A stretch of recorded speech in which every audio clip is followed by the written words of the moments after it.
Hello दोस्तों, नमस्कार। आप सभी का अपने यूट्यूब चैनल मैथ बेस्ट 21 पर हार्दिक स्वागत है। मैं राजवीर सिंह।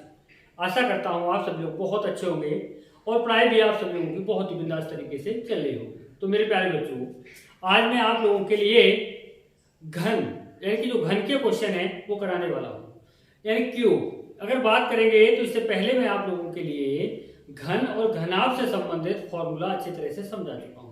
यानी कि आयतन में अगर बात करेंगे तो पहली वीडियो अगर आप देखेंगे तो उसमें मैंने सारे फॉर्मूलाओं के लिए यानी घन का और घनाभ का, घन का भी और घनाभ का भी, दोनों फॉर्मूलाओं के लिए बहुत ही अच्छी तरह से विस्तार पूर्वक मैंने आप लोगों के लिए समझाने का काम किया है। तो यहाँ पर भी मैं थोड़ा सा घनाभ के बारे में आप सभी लोगों को बताऊंगा। और प्यारे बच्चों, इससे पहले मैं आप लोगों से कहूं कि आप सभी लोग वीडियो के लिए लाइक कमेंट शेयर अवश्य करते रहें, और जो पहली बार वीडियो को देख रहे हैं वो चैनल को सब्सक्राइब कर लें, और चैनल को सब्सक्राइब करने के बाद बेल आइकन को भी प्रेस कर लें ताकि वीडियो का नोटिफिकेशन आप लोगों के पास तक पहुंचता रहे।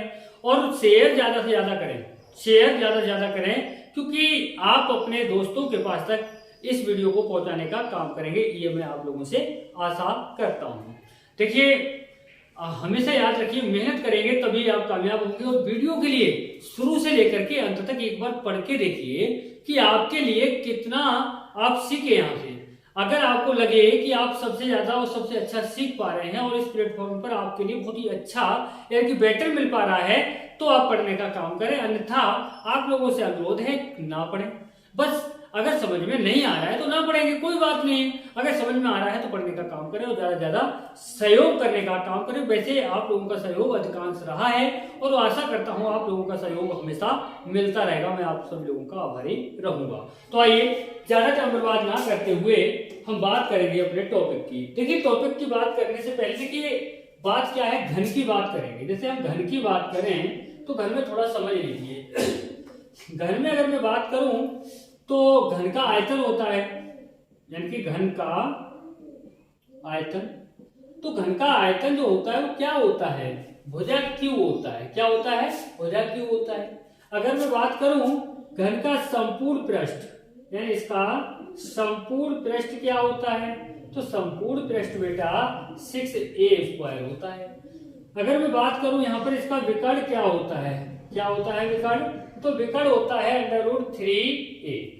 हमेशा याद रखेंगे, जब तक ये चीजें आपको सही से क्लियर नहीं है तब तक आप क्वेश्चनों के लिए नहीं समझ सकते हैं, ना ही क्वेश्चनों के लिए अच्छी तरह से कर सकते हैं। तो मैं आपको बता चुका हूं, सबसे पहली आयतन की पहली वीडियो मैंने जो दी है उसमें मैंने आप लोगों के लिए विस्तार से बहुत ही अच्छी तरीके से समझाया है। यहाँ पर थोड़ा सा मैंने इसलिए थोड़ी बात कर दी ताकि इनसे संबंधित जो क्वेश्चन होंगे हमारे, उन क्वेश्चनों के लिए हम बेहतरीन तरीके से कर सकें। तो ये चीजें आपके लिए अच्छी तरह से आनी चाहिए इन क्वेश्चनों को करने के लिए।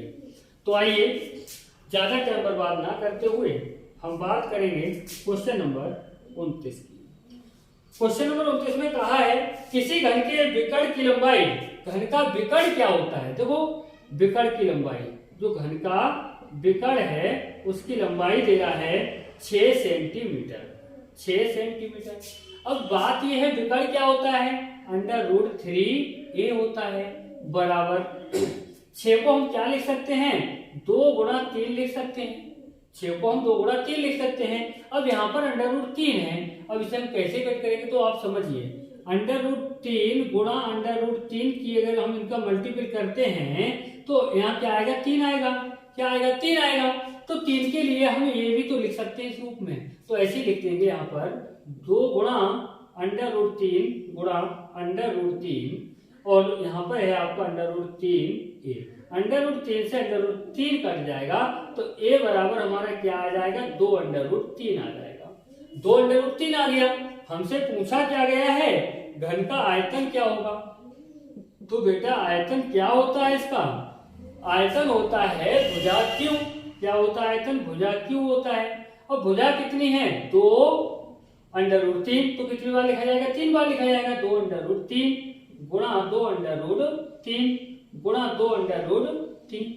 अब देखिए 2 की गुणा करो, 2 दूनी 4 दूनी 8 हुआ। √3 की गुणा करेंगे तो कितना आएगा, 3 आएगा। और बचा क्या आपका √3, तो ये कितना हो जाएगा, 8 24 √3। 24 यहाँ पर आयतन होगा इसका।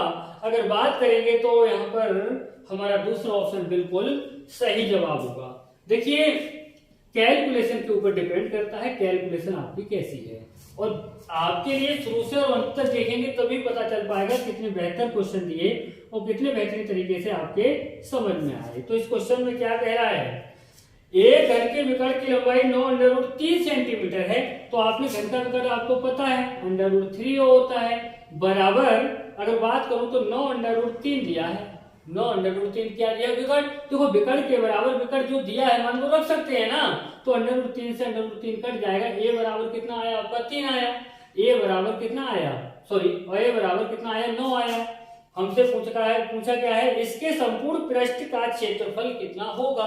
तो संपूर्ण पृष्ठ का क्षेत्रफल निकालिए। संपूर्ण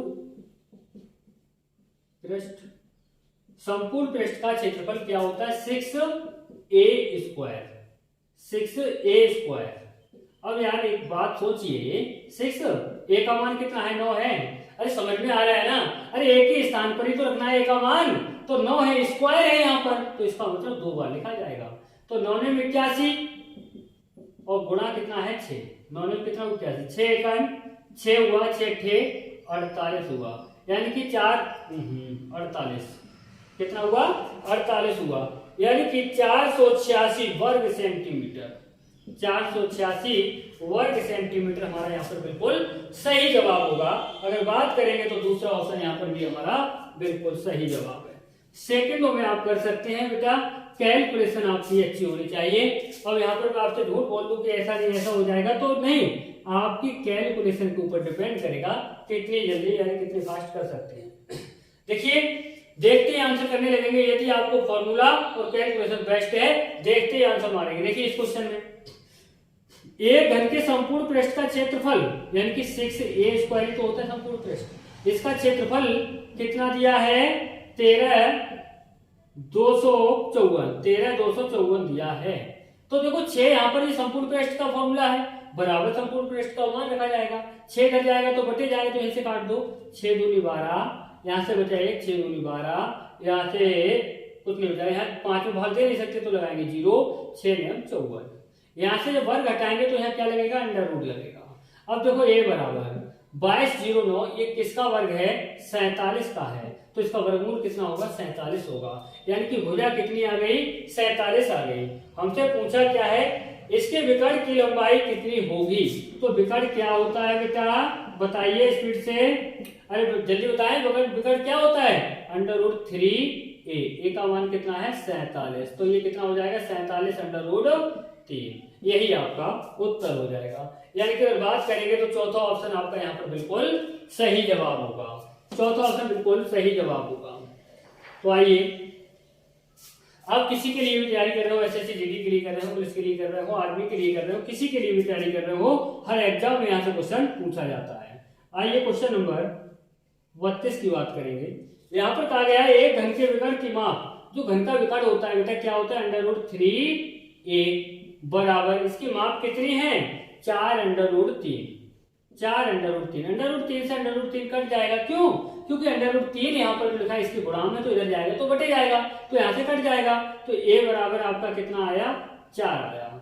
हमसे पूछा क्या है इस घन का आयतन कितना होगा, तो बेटा आयतन क्या होता है घन का आयतन होता है भुजा q, और भुजा कितनी है 4, 4 की घात 3, यानी कि 4 का घन कितना होता है 64, यानी कि 64 होता है 64 घन सेंटीमीटर। अगर सेंटीमीटर में दिया है तो घन सेंटीमीटर, मीटर में दिया है तो घन मीटर, हमेशा इसका मान क्यू में आता है। आयतन हमेशा किस में होता है क्यू में होता है, और क्षेत्रफल हमेशा वर्ग में होता है। तो आइए अब बात करेंगे नेक्स्ट क्वेश्चन, और नेक्स्ट क्वेश्चन होगा क्वेश्चन नंबर 33 यानी कि 33 नंबर। इसमें क्या कहा है एक घन का आयतन 512 घन सेंटीमीटर, तो आपको पता होना चाहिए। देखो आयतन कितना दिया है 512 दिया है, और आयतन होता क्या है घन का आयतन होता है भुजा q, तो भुजा q के बराबर रख दीजिए कितना 512 है। अब एक बात बताइए आयतन के बराबर आयतन रखने में कोई दिक्कत नहीं होनी चाहिए। अगर हम यहाँ से q हटाएंगे तो इधर आके यहाँ पर घनमूल लग जाएगा, अगर यहाँ से घात 3 हटाएंगे तो घनमूल लगेगा आके। अब आपको पता होना चाहिए 512 किसका घन होता है, तो 8 का होता है, तो घनमूल कितना होगा 8 होगा। यानी कि ए का मान कितना आ गया आपका 8 आ गया। यहाँ पर पूछा है इसका संपूर्ण पृष्ठ कितना होगा, यानी कि संपूर्ण घन का संपूर्ण पृष्ठ।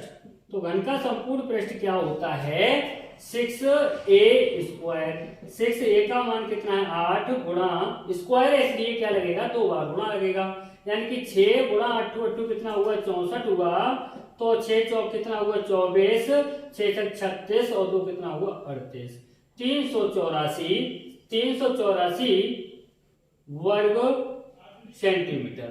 हमेशा याद रखना आयतन की बात कर रहा है, आयतन पूछे तो आयतन घन क्यों में आता है। अगर संपूर्ण पृष्ठ का क्षेत्रफल है, क्षेत्रफल की बात हो रही है कहीं पर भी, तो हमेशा स्क्वायर में आता है। अगर बात करेंगे तो यहाँ पर हमारा 384 बिल्कुल सही जवाब है और ऑप्शन चौथा बिल्कुल सही जवाब होगा। तो प्यारे बच्चों, आप सभी लोगों से बस यही कहना चाहूंगा कि अगर आपको निखरना है तो आपको पढ़ना है, यानी निखरना है तो आपको सबसे पहले तपना है। जब तक आप तपेंगे नहीं तब तक निखरेंगे नहीं, ये वादा है हमारा। यानी कि जब तक मेहनत नहीं है तब तक कुछ नहीं हो सकता। जब तक आपके लिए पूर्ण रूप से यानी कि घनघोर तपस्या नहीं करनी होगी तब तक आपके लिए रिजल्ट भी नहीं मिलेगा। यानी कि तपस्या जब तक हमारी पूर्ण नहीं होगी तब तक फल भी नहीं मिलेगा। यानी कि फल हमारा जो होता है वो सिलेक्शन के रूप में होता है, सिलेक्शन के रूप में होता है फल हमारा। यानी कि माँ बाप के सपनों के लिए, अपने दोस्तों के लिए, अपने लिए, अपने रिश्तेदारों के लिए आप इतना तो कर ही सकते हैं कि मेहनत करना आपका कर्तव्य है और सिलेक्शन लेना आपका धर्म है। यानी कि अपने कर्तव्यों का पालन पूर्ण रूप से करें ताकि आप अपने आने वाले समय के लिए बेहतर से बेहतर बना सकें। तो मेहनत करिए, जितनी हो सके मेहनत करिए, जितना हो सके आप ज्यादा ज्यादा पढ़िए, जितना हो सके ज्यादा ज्यादा पढ़ने का काम करिए। तो बच्चों मैं आप लोगों से कहना चाहता हूं कि आप ज्यादा से ज्यादा वीडियो अगर पसंद आए तभी लाइक और कमेंट और शेयर करना, अगर पसंद नहीं आए तो कुछ नहीं करना। और हाँ, जो पहली बार देख रहे हैं वीडियो के लिए उन लोगों से बार बार अनुरोध है कि आपका क्या जाएगा, चैनल के लिए सब्सक्राइब ज्यादा से ज्यादा करें, यानी कि फॉलो जितना करेंगे और खुद पढ़ें और दूसरों का भी भला करें, उनके पास भी शेयर करें। तो आप सब लोग बन के दिखाइए कुछ ऐसा जो सभी बनना चाहें आपके जैसा। तो हम मिलेंगे नेक्स्ट वीडियो के साथ। जय हिंद, जय भारत।